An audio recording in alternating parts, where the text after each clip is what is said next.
Hello, everyone, and welcome to another episode of Justin the Food Entrepreneur Show. I'm Justin Bizzarro. I'm your host. That's Bizzarro. For anyone who's out there, you can find us on Instagram at Justin Bizzarro or at Justin the Food Entrepreneurs, or our food and beverage community, which is at Gorilla Brave. Those are all on Instagram. Gorilla Brave does have a website that by the time this comes out, it'll be fully functional. That is gorillabrave.love for anyone who's out there that wants to have further integration into that community. That includes a Facebook private group, that includes all the educational stuff that's out there publicly. It includes networking and summits and other things that you guys have asked for as food and beverage entrepreneurs, educational pieces. Same with the farming, nutritions, the food trucks, the baking, all of that I've sort of been able to categorize into categories and industries and been able to overlay things for certain industries and stuff. And we actually are going to do a food truck university training that has already been done before. We're just going to integrate it in as one of our trainings. So that's for everyone to look forward to as we get into the fall. There will be that. With that being said, I have Natasha Patra with us from Pearl Cafe in Dallas, Texas. How are you doing, Natasha? Hi, I'm doing good. Thanks for having me. You're very welcome. Okay, let's talk about your story, all the way from little Natasha to Natasha, the food entrepreneur. The mic is yours. It is your show. But I want you to sort of just tell everyone your journey, and you can take as long as you want. Yeah, so I am from India, okay, and I did come here I was initially studying, and then later on, my boyfriend and I, who's now my husband, we decided to start something of a dessert shop with the motive of just making people feel like, yes, they're going to be paying, but also getting quality food and not just like paying a large amount and, just getting something basic.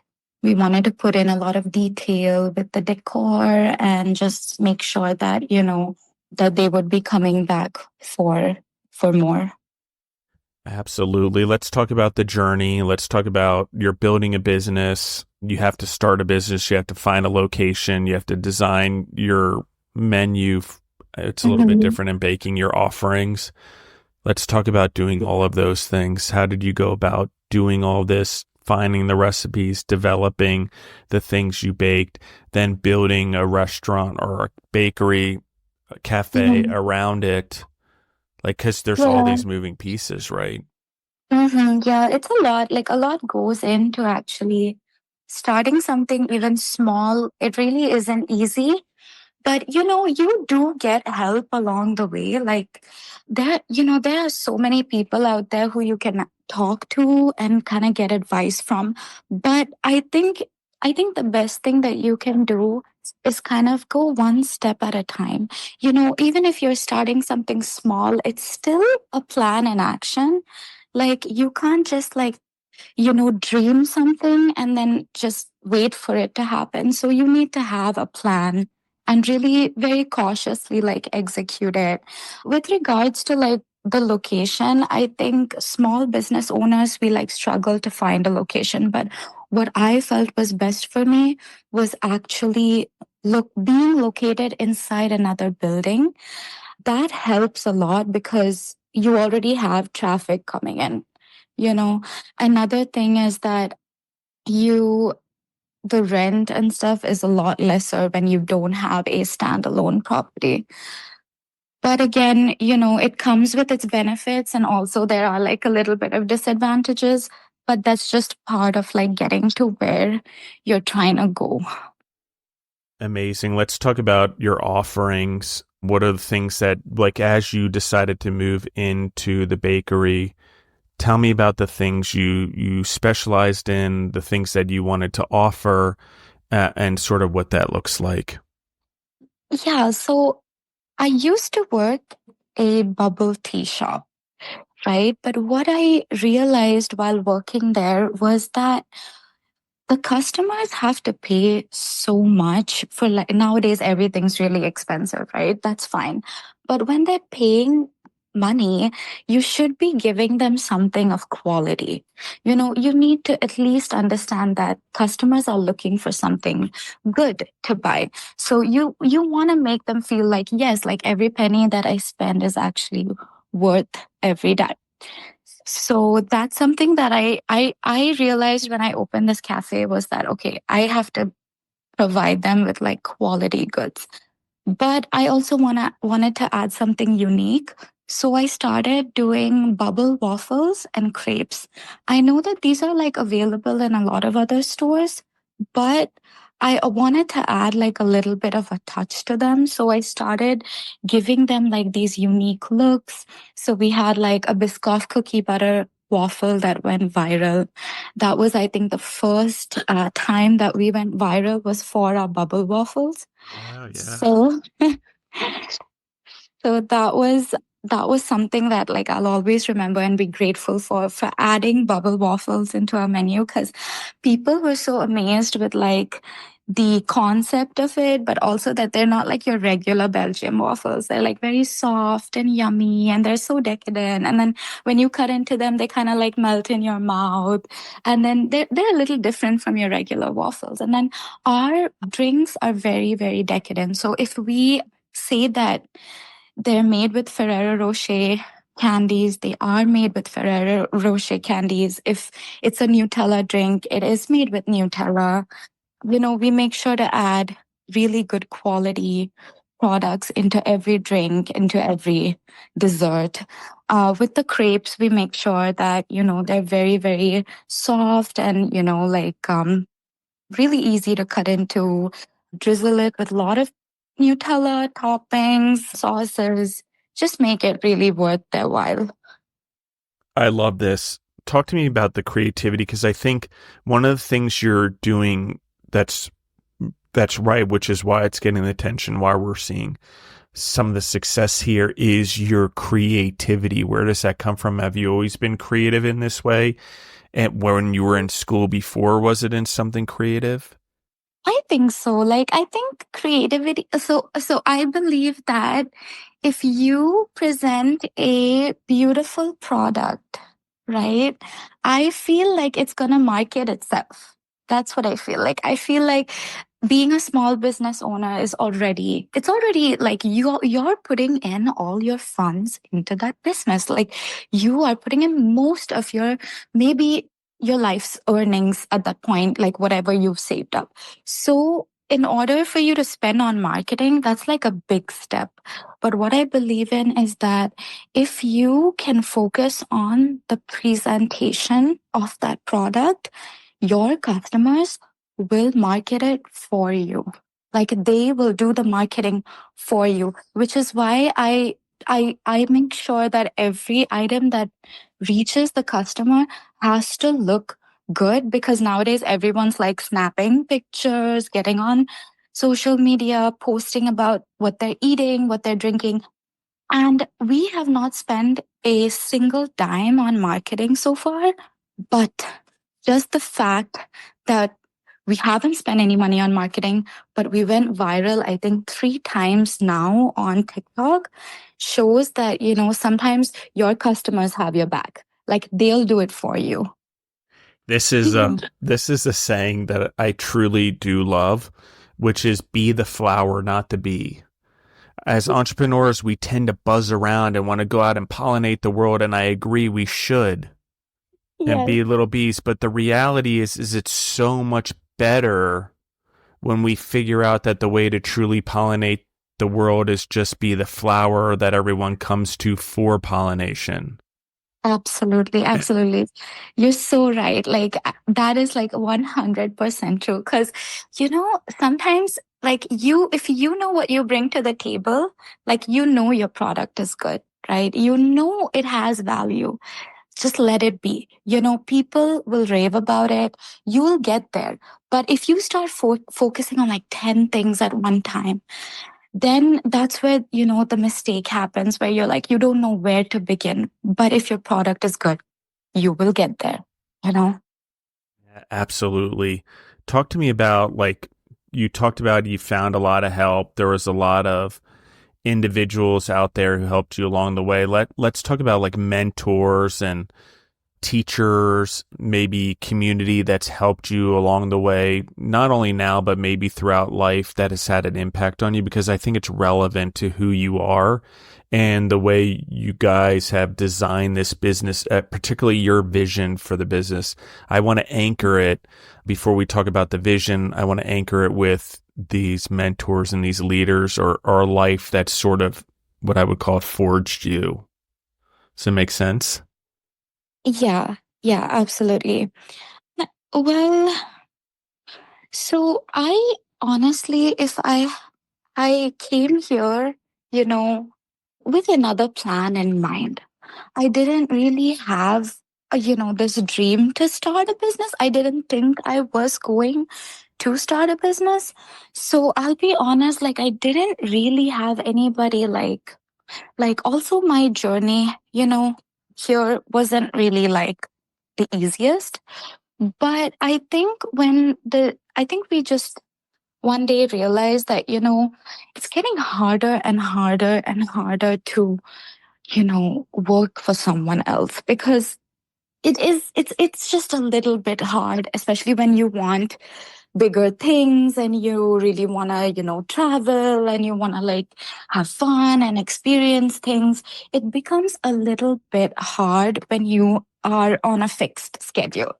So that's why we decided, I will say though that my experience in the food and beverage industry helped me so much to understand that this is what I wanted to do. But I think the support that I received was mainly from my mom and then from my husband. These are the two people who really like kind of made me feel that, hey, you know what, you have a talent. Hey, you know what, you should, start creating products and selling them and showing people what you can do with that talent. So we just decided to just jump right into it. And then there were so many challenges on the way that we had to, kind of like face. But yeah, like I think you just sometimes you have to be your own supporter, and then your family and then your friends will support you too. And I think that's enough. Like it is definitely challenging when you come here from a different country, but you learn along the way. Let's talk about the creativity. You enjoy it. It gives you purpose. There's something in it for you that we talked about, the compliments from your husband and your mother, like encouraging you in this. What goes on when you're creating things? This feeling you mentioned that if I'm going to do this and they're paying for it, I want to give them the highest quality possible.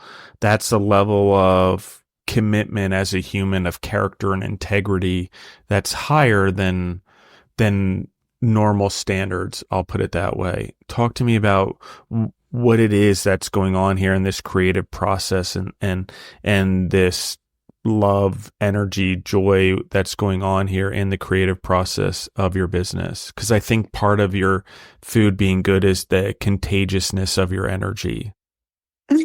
Yes, I think, sometimes you just have to care so much about your customers that you just want to give them like the best.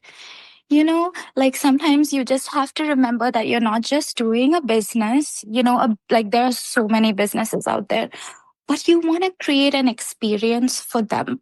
I've gotten so fond of every customer who's come in and out. Like we have repeat customers who come back, and that is the joy that's the true joy about doing a business like this is because you're bringing people back to your business, and that like really creates that energy like flows through the business when you see a familiar face. And that's what I'm kind of going for, is like not just selling my products, but like creating relationships and like wanting to bring people back to my business and have people say that, oh my God, we've been to so many other places, but like just the vibe that we get here, the quality we get here, it is a small business, but we want to support you. Like just small things like that.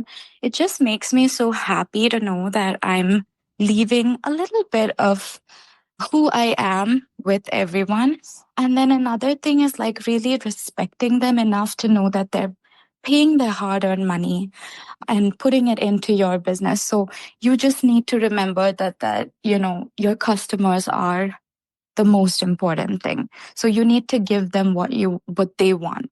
Even the menu as such, like when I designed this menu, I had to do so much trial and error because I had to study what the customers wanted. And honestly, they gave me so many ideas at one point of time. It was like we knew what they wanted. So why not just create something for them? And a lot of people are very similar. Like they will want pretty much the same thing. A lot of people like just have that common thing, like they just want that common ground is present. So you just have to kind of study them, understand them, listen to them. What do they want? And then, of course, they liked the menu as it was, but there was a lot that we had to improvise on. So just being open to that is very important. Like keeping room for improvement is really important. Talk to me that about that feedback loop, because a lot of companies don't know how to even engage in a relationship with their customers to even get the feedback loop that you're talking about, paying attention to what they want, listening to them, those type of things, because you're tweaking certain things, and maybe some of your best ideas are actually from your customers and your most successful products. I don't know. But like, talk to me a little bit about that feedback loop. Like, how are you establishing the relationship with the customer to even have them feel comfortable enough to give you the feedback? Yeah, first of all, when they walk in, just greet them in such a way that yes, they know that they're welcome here. Like I am so big on customer service. Like for me, customer service is like number one because your customer is everything. Like you need to remember that they are the source of your income. So you need to give them credit for it. So when they walk in, you got to greet them. And then secondly, take time to explain to them what they're being served here. Like, yeah, they may have recommendations, they may have an opinion to share.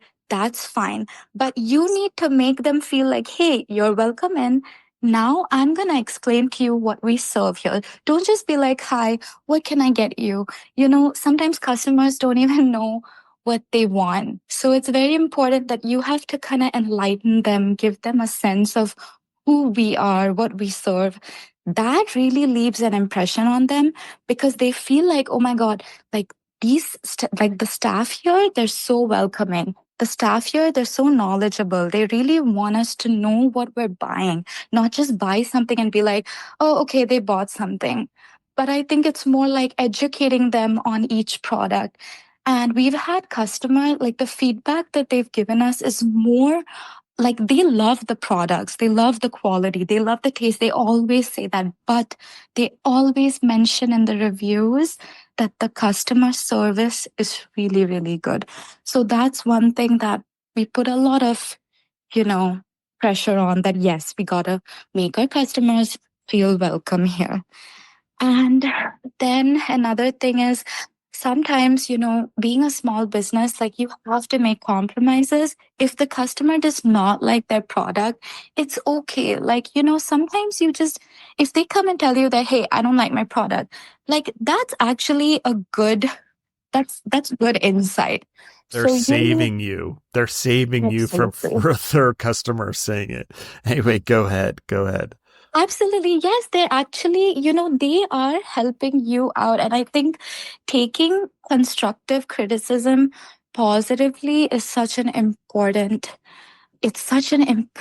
like characteristic in any like small business owner or someone who's like trying to start especially a food business, because that like if they don't like the taste, they're not going to come back. That's it. If they don't like the service, they're never going to come back. So it's very important that you take their feedback. Like they are your customers, so you have to retain them in any way possible.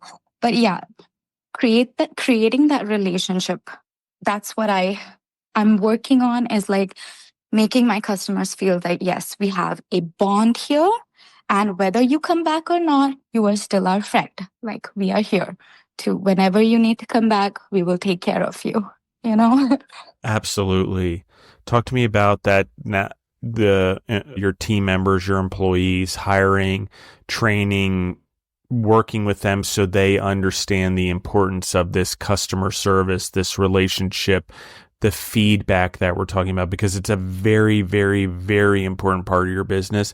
And it's why, in my opinion, you haven't needed marketing and advertising dollars. And because the energy is there, it attracted the customers and the feedback loop and them feeling they're a part of your business and owning it. That's key. They feel like they're owning it, maybe not literally, but they're a part of the business. So they'll share it more. They become committed to it. So how do you translate that now into building your team members, your employees, things like that? Yeah. First of all, like, I just want to mention this.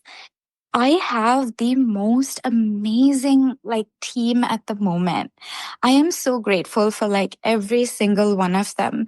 But in order to like motivate them, I remind them that they are more like partners and not staff, that we are all a team here. And I just like want to let them know that they're as important as the customers itself. Once in a while, like a monetary incentive really helps to make them feel special and appreciated for all their hard work. But that's on one side, you know, like just giving them like a gift card or something. It's really nice, like they feel good. But I think the most important thing about motivating your team is letting them know that they are as important as the customers. Like what they feel also matters. And not just, you know, yes, they have a job to do, they have tasks to accomplish, you know, that's fine. But at the end of the day, they are your team. They are, you know, the life of the business. When you're not there, they're taking care of everything.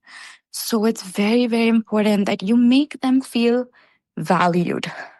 That's something that I believe in. Yeah, for my team. Do they help in the creative process now that you have a stronger team, or and it's not only feedback from the customers, but do they come up with ideas too? I don't know if you do specials or try to do new ideas and test them. Are they a part of that as well? They're definitely a they definitely play a huge part in like giving me ideas for the decor. They do feel like we already have such a huge menu. That's how my staff feels, is that we have so much to offer that people will come once and they'll have to come back like maybe another 20 times to actually try the whole menu. So they're very like, and the response that we are getting for every single item, they always like mention to me that, you know, Nat, like this, like let's like get through this menu first, you know, like it's such a huge menu. And they're absolutely like right, because every single menu, like item on the menu is being kind of loved, and we're getting a good response for every item. They do want to give me like some tips and stuff, but they feel like we're already getting so much like response. They're honestly very proud of what they're serving. But if I ever had to ask them, yes, they have a ton of ideas, whether it's Valentine's Day or like Christmas, or like just like their cute little like thoughts and ideas to like make customers feel good. It's like really nice to see them contributing to that. But I think the way they actually support me is their work, because the way that they work is like it's incredible. Like young kids, they're so like vibrant, and they just, whatever I tell them needs to be done, they'll always make sure that it's done. They'll do it, the way that I show them, even better sometimes. I mean, that's what really matters to me, is that they're reciprocating, what we want the business to be. They're understanding what we want. Absolutely. I like this a lot. Let's talk about things like now that you wish you knew when you started the business? What are some of the lessons that are so valuable now that you wish you knew before? Are there some? Do you have lessons, like some of the things, maybe Sorry, yeah. hurdles and stuff? Yeah. Oh, yeah, yeah. So, I mean, well, if I could, like, maybe like go back a little bit in time, kind of just like make myself understand a few things, it would be to just like, to know that this is a phase, like it'll pass. Every hard time is like a phase and you will get through it. And that everything needs to be taken one day at a time. You cannot pile up, like, you just cannot pile up things onto yourselves. Like, you just cannot, like, feel like you're gonna accomplish every single task in one day. It's never gonna happen. So you need to tell yourself that, yeah, I'm gonna take things one day at a time. And also, like, not allow negative energy to surround you. Because when you're starting something new, there are, oh my God, there are people who are gonna tell you things that is gonna wanna make you not, finish what you started. So that's very, like, it's very important to like not allow any form of negative energy to surround you. You need to create a safe space. You need to work with yourself, believe in yourself. And then it's not worth it if it doesn't make you happy. So whatever you're doing in life, if it does not make you happy, don't do it. Like, trust me, life is so short. Like, it is just like, it's gonna come and go. And like, you won't even realize it. So sometimes you have to take a second and think what actually makes you happy. And is it worth fighting for? Because hard work is something you can never escape from. So you have to work hard no matter what. But is it making you happy? And lastly, I feel like being kind to yourself is very important. Like, it is okay to mess up. It's okay to, fail, because that's what life is about. And you have to, even with the staff too, like, just going back to them for a second, I want to say, like, even with them when they make mistakes, like, I'm honestly really like happy when they do that.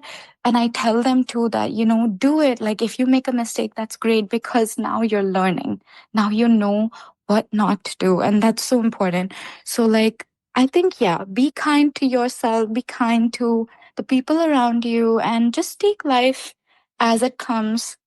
Yeah. Let's talk about the name Pearl Cafe. Like, let's talk about where does that come from? Why that name? Why sort of hone in on that for me? Yeah, it's actually a really funny story how we came up with that name. So we had actually entered into this business as a partnership. We had a partner in this business, and then unfortunately our partner could not move forward in the business with us. But they were really nice, they were really supportive. They just couldn't be a part of the business later on, and that was completely fine. But while we were like thinking of names, I was like, Boba is like such a normal like name. Everybody uses it. Like, it's such a common like name. So we decided to use pearl instead, because tapioca pearls is what boba really is. I love it. That's awesome. I didn't And put the two cafe. together until you just said it, but now it makes complete sense. Yeah, That's and awesome. honestly, the funniest thing is cafe. Like, it wasn't even a cafe when we started, but my partner was like, "We need to make this a cafe. Like, we will do it. We'll make it a cafe." And I was like, "Yeah, we so what should we do?" And I was like, "Pearl," and she was like, "It has to have cafe, and people should know what cafe is.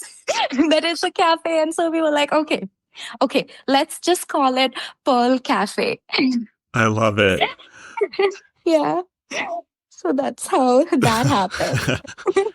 It makes sense. I mean, I didn't even think about it, but when I asked the question, the tapioca pearls, I love this. Talk to me about picking the location. Like, when you guys moved forward, you had experience in the business, but you have to like pick a space. You probably had to do some construction and stuff like that. What was that like? Yeah, that was, I think, the most tedious process, or because we had limited funds at the moment.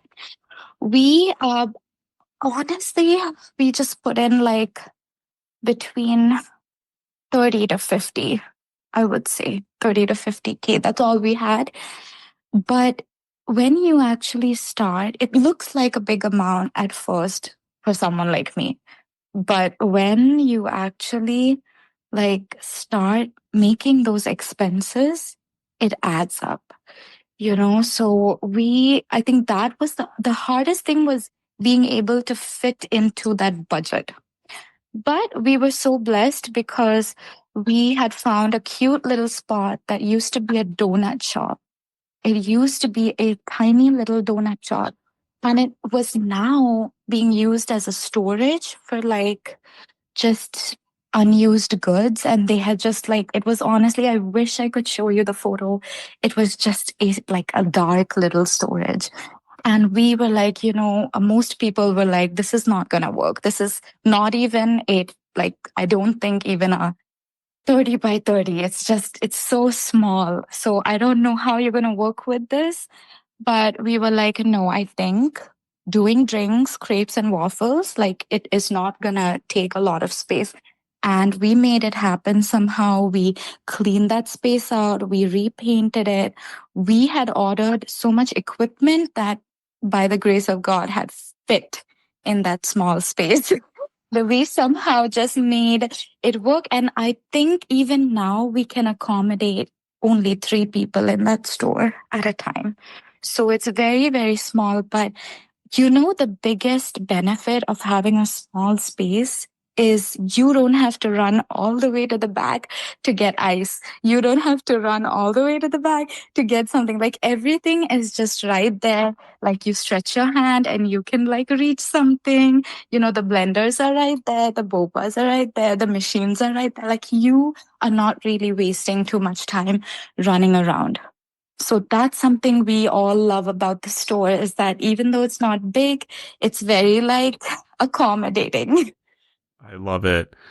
What are the most popular crepes? What are the most popular bobas? What sort of for your audience? Because I know you've narrowed it in by listening to them and having that feedback loop. So what are some of those most popular items that you guys have? Yeah, so the first time we got viral, it was for our bubble waffles. So with the bubble waffles, I would say the Biscoff cookie butter waffle is our number one waffle on the menu. That is a really like big hit. And then we also have a red velvet cheesecake, which was reviewed and got like a really good response. And we have this pistachio cream butter that we use on top of waffles and crepes. That's been getting really good response as well. As far as the drinks are concerned, we have a Korean strawberry fresh milk and a Korean strawberry matcha. So these are the two like the two drinks that we sell out of almost every day. But we also have drinks like Ferrero Rocher cream and Nutella cream and a blue snowflake coconut cream. So these are all drinks that are actually made with the whole milk and heavy cream and good products. And we never ever use creamer. So that's something that we really believe in, is like never, if you're offering a milk based drink, we're going to put milk in it, not going to add creamer or anything to substitute the quality. But yeah, these are the popular items, would be the waffles, and the drinks are going really good. And now the crepes have started to pick up as well. Talk to me about sourcing all of this. You now build the business, you go into the space, you have the idea of the crepes, the waffles, the boba tea.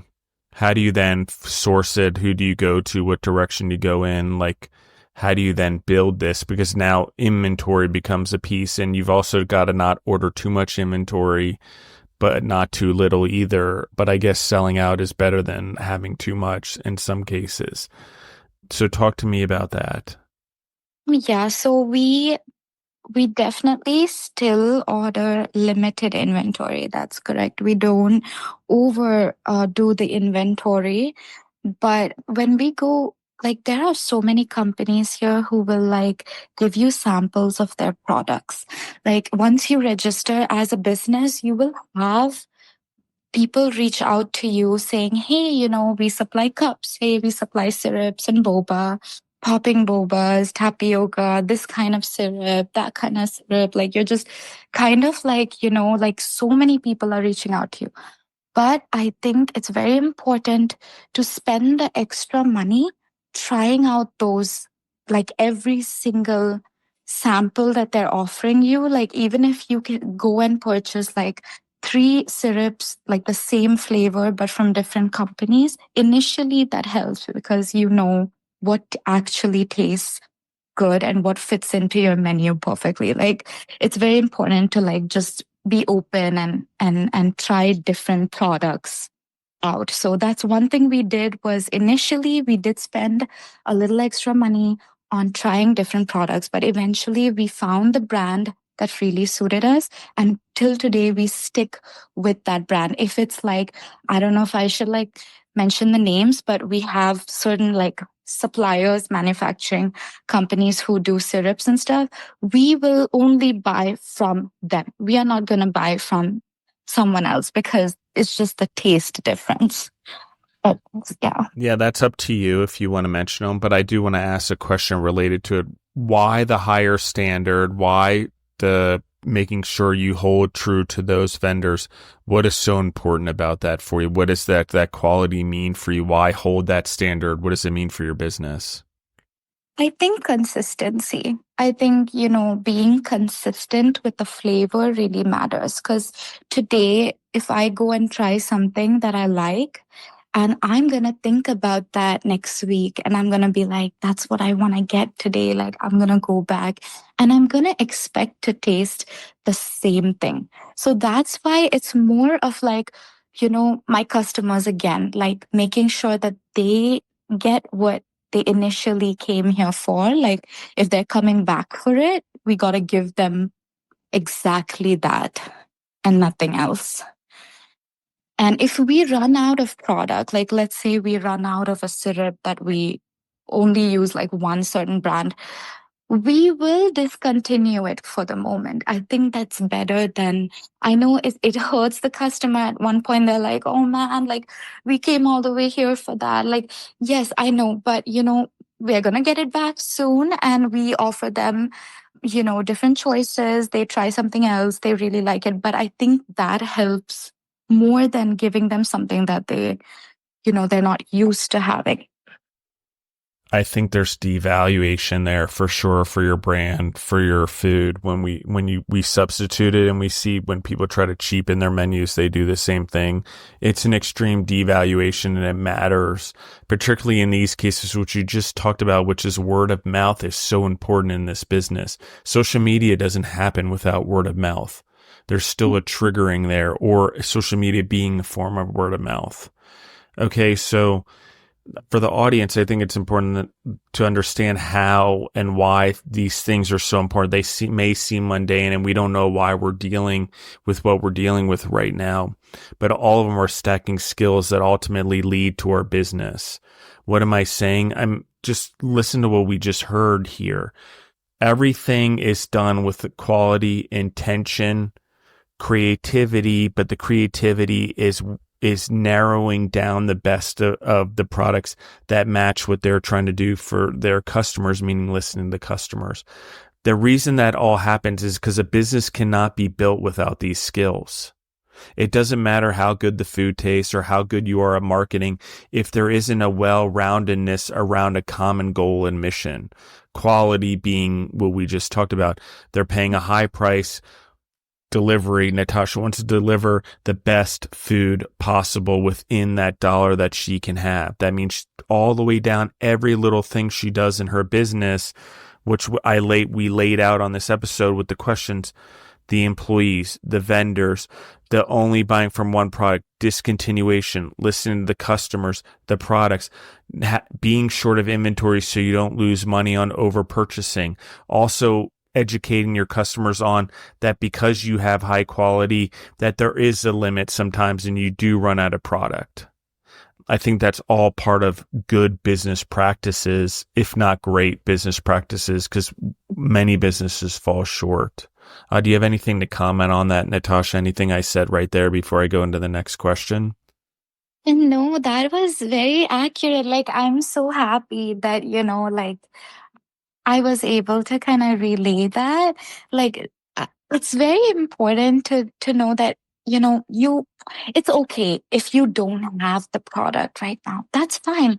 But it's just really like, it's important to be able to sustain consistency. That's important. Like, that, people love something. So you have to respect the fact that, okay, they're going to come back for the same thing. So don't, play around with that quality. Don't try to cut costs or, just try to get away and just make something happen just to like sell the product. It's not always about making money. Your customers matter, your business matters. Money will come, but the quality and your reputation matters more. Absolutely. I love it. Favorite things about being in business, being an entrepreneur, building a business? What are some of the things you've enjoyed the most? Some of your favorite moments, some of the things you enjoy every day that sort of you talked about, do what you love, do what makes you happy. What are those things for you? Yeah, I think the best moment for us is definitely seeing repeat customers. I think that is the best moment for us, is seeing a familiar face. That makes me and even our staff, like, they feel so comfortable when they see somebody they already know, because they're like, hey, we know what you get. Hey, we know you, like, we know what you want. We're going to take care of you. That's like such a nice feeling to see. Like, and then the customers are so happy to know that, oh, they know what we like. So it's very nice to like see repeat customers come in. Those are really like good moments. And then another like other good moments would be, I would say, like whenever we introduce a new product, because the way people react to it is really nice. Like, they'll be like, hey, we saw your post, like, so you have something new on the menu, let's try that. And so they really trust us. Like, that's something that makes me feel happy, is that they're like, oh my god, no, another product, I'm not going to try it, I'm going to stick with this. They're actually very open to trying new things, because whatever they've tried, they've liked so far. That is such a nice feeling. Just, but of course, I think when they come and they tell you that, hey, this is going down, this needs to, you have to listen to them and say like, okay, yeah, you're right. Like, we have to work on that. And so that, like, that's just important. But yeah, these are the best moments, like seeing customers come back. I think that for me really makes a lot of difference. Let's talk about the future. You're building something. Where are you hoping this goes? You and your partner, what do you talk about in terms of building this? You've accomplished something very great and sustainable and a good business model. What's your vision for the future? Where do you guys take it? Hopefully at a global level, like, I'm open to partnerships, I'm open to franchisees, I'm open to anything that could take our brand to a global level.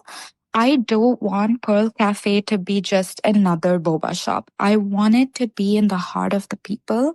I want people to trust us and know that, oh my God, that's Pearl Cafe. Like, we are going to get the best out of that. So let's just go there. And so, yeah, like, even if I look at the business 10 years from now or so, I'm definitely open to partnering, franchising, whatever it takes to make the brand known. Not me, not my husband, not us. Like, we are just like, we're working for it. Like, I believe that till today, I never think of myself as like, yeah, maybe I started it, but it is an entity in itself.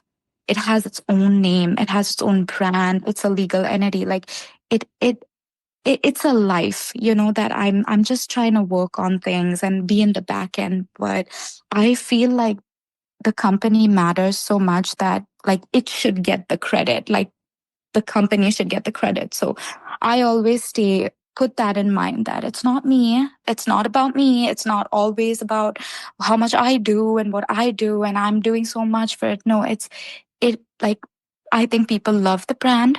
So we're going to just let them show love towards it. I love it. How do they find you guys online? Where can they find you in the store? Like, give me all Yeah. that information. If they're in Dallas, let's lay it on thick. Yeah, absolutely. You can definitely look us up on Google Maps. Easiest thing, of course, you can find us there. But we are also on Uber Eats, DoorDash, Grubhub, Favor as well. So definitely place your orders online as well. We definitely do deliver through those third-party apps. You can find us on Instagram. We're on TikTok. We are on Facebook. Yeah, just DM us. We're so happy to help. We answer every comment. We respond to every DM. We love having people like contact us, call us, blow our phones up. We don't care. Like, just come see us, try us out. We really want to show you guys that we're worth it and really give us a chance here. I love it. It's amazing. This will be my last question. You mentioned vision as we tie up this episode, and that global impact. What is it? You've created something. You're seeing it has impact and influence on the lives of your customers, on the lives of your employees. Talk to me what that feels like, and talk to me about this vision that you sort of have talked about when you started it. What does that vision look like overall? Because I don't think we truly narrowed in on it. That's true. Yeah, that's correct. Like, honestly, Justin, like, just, it's so beautiful because a plan is just a plan until it's executed, right? But you can have so many dreams. You can imagine your product to be a certain way. But I mean, I cannot even tell you how amazing it is to like see your imagination come to life and be right in front of you. Like, I had imagined how these products would be. I had a vision for them. They were art to me. Like, for me, they were just a form of art. And I really wanted to like, I wanted people to see it and be like, oh my God, this is so pretty. Like, this looks so good. Like, I don't even want to eat it because it looks so good. Like, that was my concept in my head, that like people should really look at it and already be appetized, like, by it, right? But I think just the fact that we've been able to bring that dream or that imagination into reality, put it on a plate, serve it to a customer, have it look exactly like what you wanted. That really, like, it's just so beautiful to see that happen.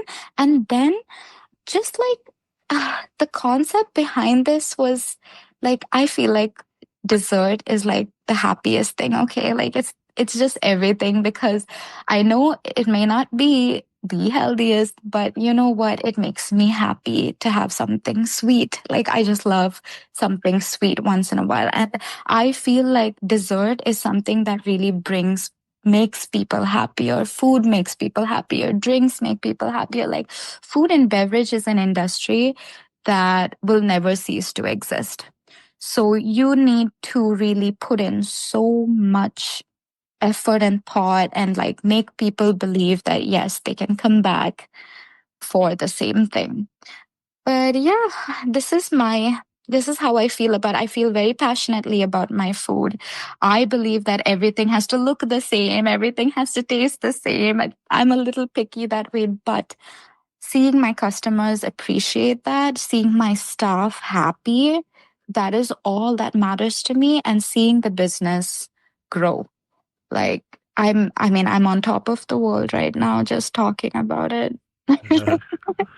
Have you I love always loved this. food? I think we touched on it a little, but I want to ask the question again. I know I keep saying it's my last question, but have you always had love for food in the way that you do now?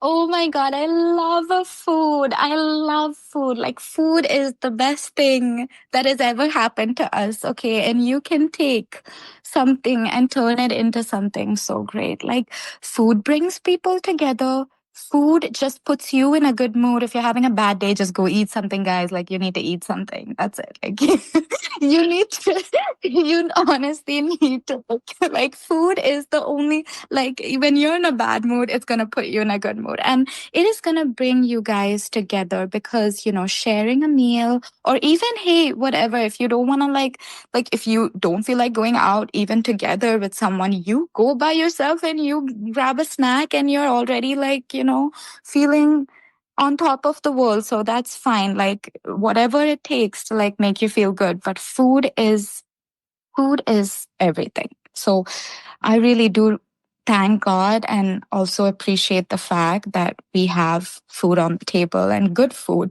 to go try out. And yeah, that's how I feel about food.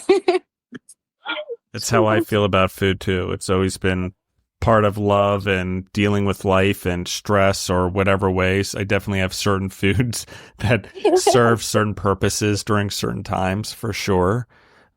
And memories as well, right? I did want to like mention, Yeah. like, I just feel like, you know, when you like when like you can spend the extra penny, right? Like, if you are willing to spend an extra penny for good quality food, that's like, I've seen a lot of people who will really spend the extra money but just to get good quality. Nowadays people are like that. Like, they'll really come to you and be like, hey, you know what, I don't care what the price is. Like, I just want something really, really great to eat.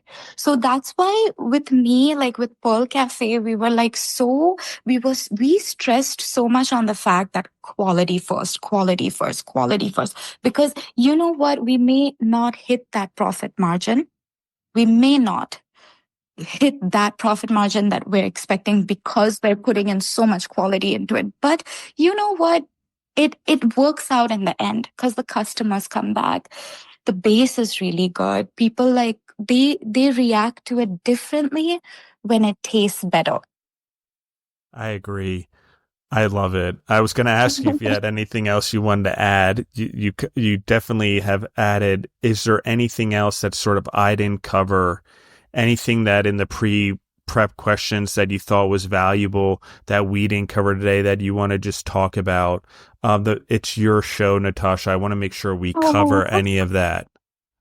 thank you. I really appreciate that. I mean we covered so much, but yeah, if I had to say anything right now, it's that please, don't ever feel like if you have a talent, it can be anything at all. Like, if you feel like your talent can reach people, can change people, can impact people, can add value, I mean, work on it. Like, honestly, like we are such beautiful, like everyone's a beautiful human being. We are all good souls. But at the end of the day, sometimes where you don't realize that you're blessed with talent. Everyone is blessed with a talent. Like, I mean, if everyone could just realize that, you like, I just want everybody to to know that if you have a dream, at least try, just try. It doesn't it you may fail, and that's a good thing. Trust me, like, failing is a very good thing because it opens another door for you to try some other way. But try, try to get your dreams together, create a plan, create such a realistic plan that can be executed, because sometimes plans are just like made and there's such big plans that you can't execute them. But yes, create a plan that you can execute, work towards it, and chase your dreams. You will reach it. You really will. Believe in yourself. Like, you can do it. That's the only thing I wanted to add. I love it. One more time, where can they find you online? Where can they find you on Instagram? Just so everyone can find you as we close out. Yeah, absolutely. Find us on Google Maps, guys. Easiest place. Look us up. Our timings are on there. Our menu is on there. Everything is on there. Look us up on Google Maps, but we are also on Uber Eats. We're on DoorDash. We're on Grubhub. We are on Favor too. So definitely you can go on those third party apps and that, definitely get delivery on there. And yeah, find us on Facebook, on Instagram, on TikTok. We're on there as well. Yeah, absolutely. I would love to set up another call with you, honestly, because I would love to talk about the delivery side of things. You're moving liquids, you're moving hot items, you're moving different items. That's a whole part of the business. I do have some other questions for you, Absolutely. Natasha. So I'd love to talk about getting you on again or just having you use the link to get on again. And for the audience as well, I think the audience is probably going to have a lot of questions. And I want to go into the love of food on a deeper level and some of those impacts on you, because I think I have an idea of what that looks like in a lot of Absolutely. ways. So thank you very much for your time. And everyone in the audience, I love you guys. I appreciate you guys. Continue to like, share, subscribe to the episodes. Again, same with on Instagram with the food entrepreneurs who are on here. They're volunteering their time. They're sharing their story. They're getting their name out there. But what's more important is that they're sharing it so they can help build legacies, impact, influence for the entrepreneurs that are out there who are just starting or trying to figure out their way, or maybe they're 20 years in and they're trying to figure out how to pivot. It's okay to listen to those just beginning and figure out, oh, that's what it was like when my business was young and nimble. So this is what I'm talking about. There's multiple dynamics here, and there's a lot of individuals who listen to the show, who get the educational pieces, who are learning and growing their businesses beyond where they are. So think about it. You're already doing well. What does it hurt to get other perspectives, other ideas, possibly ways to grow your businesses in other ways as well? Or maybe there's specific product in your business that needs its own vehicle and its own business, no different than what happened to Shake Shack that we talk a lot about. Or in other cases, some of the other entrepreneurs we've had on the show where they have a star on their menu and that star gets their own business that becomes a booming business. So these are things we talk about. There's things out there, ways to help us build our dreams. We just have to be open to the idea that sometimes we're led and we just need to pedal, and it's okay. There's resources out there. That's why we do the show, is to be one of those resources for you guys. So thank you, Natasha, for your time. Thank you. Thank you so much, Justin. It was so great to be on here and just like, because it's been I've really never spoken about it to anyone this way. So this is such a great way for me to release that energy and let it flow. So thank you so much for this opportunity. Yeah, you're very welcome. I look forward to part 2. Honestly, I have tons of questions. Thank you. You're very welcome. Thank you, everyone, for listening in. Again, I love you guys. Again, you can find us on Instagram. If you want to be on the show, there is a link in the episode notes for a Calendly. I can't say it properly, but it is a calendar there for you to sign up to be on the episode. They are there. That makes it a lot easier for you guys. I still have pre-conversations if you guys want. I still do all the research on the background. Just because I don't do the initial research and reach out to you doesn't mean that we still don't have the conversations and I get a background on it, or I look at social media and feel out your energy. It's a lot of how I pick out the individuals. It's an energy match, the right place, the right time, the willingness to have impact and influence and create legacies beyond just what they're doing inside their businesses. That's an important growth mindset that I just want to remind everyone that's common here, that in the successful entrepreneurs that we're talking about, the thing that is common and that we just talked about here is the willingness to grow the world around you and invest in the humans around you and love the world no matter how imperfect it is. It's okay. And allow people to be imperfect and make mistakes and fail. It's okay. And instead of judging them, let's just grow together, because that's all it is, guys. Without it, we don't become better humans. Without our failures, we do not become better. I agree. And I think that that's one of the most valid points of this episode. And I think the other point of this episode as I anchor guys and say goodbye is how you do one thing in your business is how you do everything. Meaning if you want to be the best and you want to have the highest quality and the biggest bang for your buck, like we just talked about, it means every avenue of your business has to be focused on doing that. How you do one thing is how you do everything. Love you guys. We're out.